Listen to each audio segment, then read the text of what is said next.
മധു അച്ഛൻ. മധു അച്ഛനോ? മധു അച്ഛന് ഞാൻ എഴുതുന്നത് എന്തിന്? മധു അച്ഛനെ ഞാനേ മധു അച്ഛനും. മധുവിനെ കുറിച്ച് ഞാൻ പറഞ്ഞില്ലേ, അതാണ് എൻ്റെ മധു. എൻ്റെ സർവസ്വവും, എൻ്റെ ജീവൻ, നാഡി, നരമ്പ്. എൻ്റെ പരമേശ്വരൻ എന്താണോ അതാണ് എൻ്റെ മധു.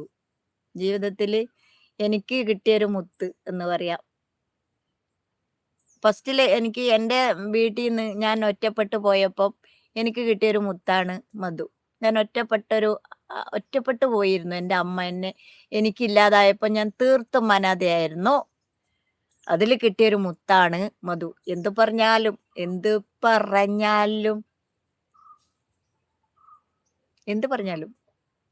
എന്തിതായാലും എൻ്റെ മധു എൻ്റെ സർവസ്വവും. അർദ്ധനാരീശ്വര, സത്യത്തിൽ ഒരു ഭാര്യയും ഭർത്താവും അർദ്ധനാരീശ്വരന്മാരാ. അപ്പൊ അതില് എൻ്റെ അർദ്ധനാരീശ്വരനിൽ അതാണ് എൻ്റെ മധു. ഞാൻ പകുതിയാണോ അതിൽ